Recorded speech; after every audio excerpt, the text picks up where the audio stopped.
Okay, and we head into the end of our final film in film class. Um, Charlie mentions visiting Barton's parents. Did he kill them? Barton's trying to find out, but he doesn't actually get the answer to that question. Also, didn't Lipnick fire Lou Breeze, and now Lou is still working there? We also learn that he says you broke Geisler's heart. Geisler loved you. Like Geisler was really mean to Barton. Did Geisler love Barton Fink? I don't know. It's weird. There's a lot. It's a very confusing ending as we head into the ending, and there's a reason why it's confusing, and I'll talk about it in a second. But Barton turns in his script, his masterpiece, and they hate it. Again, reversals. Always when he can't do anything, they support him, and when he does do something, they hate it. They hate it. No, they totally hate it. He says, Lipnick says that it's supposed to be action and adventure, not a man wrestling with his soul, which is what Barton apparently wrote. He says, we want to have a little bit of arty, he calls it fruity stuff, which, suggests he means gay as an insult. But he's a little fruity stuff for the critics, meaning you can put a little bit of like fancy art stuff in your movie. It's supposed to please the masses, and there should be a little bit of smart stuff in there so we also get good reviews from the newspapers and intelligent people in the New Yorker or whatever. That's Rear Window. It's really what he wants. It's a popular movie about murder and sex and murder, but there's like a little intelligent stuff about voyeurism, like we talked about, for the critics. A little fruity stuff for the critics. They hate it, and they say, we don't want to watch a man wrestling with his soul. It's just supposed to be action and adventure. It was just supposed to be wrestling. And Barton tried to make it some more complicated thing about souls. And that's what Audrey told me. She says, you don't have to put your soul into it. But Barton wanted to put his soul into it, and he did. So he made his masterpiece. And Barton just says, I tried to show you something beautiful. I want to suggest for a minute that he was supposed to write a wrestling picture. And instead, he wrote a story of a man wrestling, not with another person, but wrestling with his own soul. And that he tried to show you something beautiful. That's not just Barton talking to Lipnick. That's the Coen brothers talking to you. The directors of the movie are talking to you. I think the story of a man wrestling with it's not. I'm not saying Barton wrote a movie that was about somebody wrestling with their soul and he wanted to show him something beautiful. I think the movie Barton Fink is about a guy wrestling with his soul, and that it's beautiful. He showed us the audience, us in the audience here, something beautiful. So that discussion at the end is really about and you think about moviegoers in 1991. They just want to go see an action movie, right? You just want to go see some movie. You could watch Batman. You could watch a Batman movie in 1991, and it would be about two guys fighting on the rooftops or whatever. That's actually, Tim Burton's Batman's a cool movie, but the point is that you could, I'm just thinking of a movie from that same time period, but like, the original Batman, Tim Burton Batman movies, it's people fighting and beating each other up or whatever, and that's what he was supposed to make. That's what a lot of people would have wanted to go see. But if you go see Barton Fink, you watch this movie and you're annoyed. You just wanted to see an action-adventure movie, right? Maybe you wanted to watch Mission Impossible or something, or a Marvel movie, and that would have been people fighting. Maybe a little bit of, smart stuff for the critics, but, you wanted to go see people punching and attacking each other, and Barton Fink is not that movie. Barton Fink, like Barton Fink's script, is a movie about someone wrestling with their own soul. And if you think about it like that, it's interesting. It's like Barton is stuck in some kind of middle zone. And that Charlie and the magically burning hotel is hell. And that the beautiful girl on the beach with the waves and the rocks is like heaven. And that Barton is the soul caught between heaven and hell.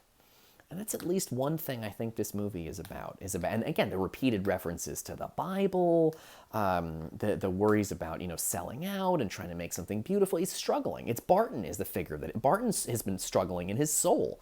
And that's why it may explain why so much of this movie is like unrealistic, because it's almost like a religious parable about the nature of the soul. And it is, Barton said, I wanted to show you something beautiful. I think the Coen brothers showed us something beautiful. And Barton ends up locked in a kind of limbo at the end, because Capitol Pictures has him under contract, which means anything he writes, they own. And they're not going to And they own it. So nobody else can turn it into a movie, but they're not going to turn it into a movie because they're mad at him for doing a bad job. This, by the way, is a pretty common situation for comic book creators to be in. A lot of my students don't know, but like when people make comic books for Marvel and DC, they don't own anything they invent. So if you might think it's really cool to get to, say, write for Batman or something, right? And let's say you invent a new Batman villain. You're writing Batman. You tell your mom, I got a job writing for Batman, and you're so excited, and you pour your soul into it, and you invent a new supervillain, right?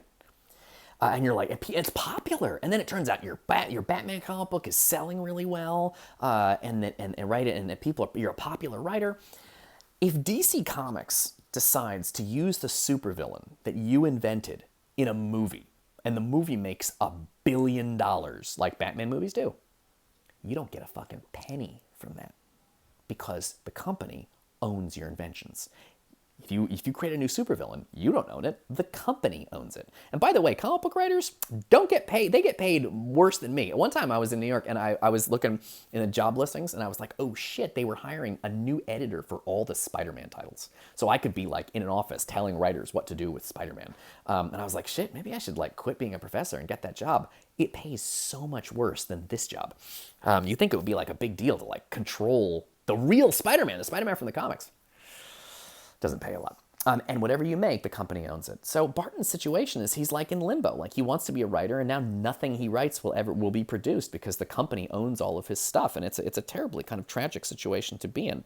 And then he goes out, and we have that same shot of the rock and the waves. And by the way, a very famous poet. Can I remember this quote? I didn't write it down properly. That fate is a sea without shore, and the soul is a rock that abides. It's one of my favorite poems. It's by Swinburne. It's called Hymn to Proserpina. But fate is a sea without shore, and the soul is a rock that abides. And what do we see at the end of this movie? A rock being smashed by the waves. Fate, all the destruction and the terrible forces that are waiting out there for you, crashing into the rock, and the rock's just trying to survive. So Barton goes out to the beach. And then, amazingly, and it's a beautiful, beautiful end, but he sees this woman, and she asks him two really important questions that probably don't seem like a very big deal to you, but they really are. If it's hard. This movie teaches you a lesson that is hard to learn. This class has taught you a lesson that it's hard to learn. But the end of the movie, I decided this to be our final movie because I thought this is a lesson I want you to leave the course with. She asks him two questions. You're probably trying to think of what it was because it didn't even seem that big a deal. She says, "What's in the box?" He says, "I don't know." And she says, "Isn't it yours?" He says, "I don't know." And then she sits down. He asks her if she's in pictures. She says, "Don't be silly." And then she sits down and she recreates in front of him the exact scene from the postcard, or from the picture that's been hanging up on the wall of his room. So he had this like fantasy about this beautiful girl at the beach, and now it's real. Like that's like I thought it was just an image drawn, but it turns out to be like a real place that he goes to, and he's seeing this image that was foretold to him like a prophecy on the wall of his hotel room. And it's an image of heaven, just in the way the hotel was an image of hell, and he's sort of stuck in between heaven and hell. He wants to be a writer. None of his stuff's ever going to get made. He's got his suit on, sitting at a beach, and he's got this package. What's in the box? I don't know. Isn't it yours? I don't know. And then the movie ends with the hilarious image, by the way, of a bird plunging into the water. And again, the surfaces and the thing plunging down below. Is the bird going for fish? Did it just spontaneously die? We have no idea. Is he laughing? Is he crying? Is it sex? Is it violence? We don't know. And that ultimately is what this movie is about, and I will conclude it in the next video.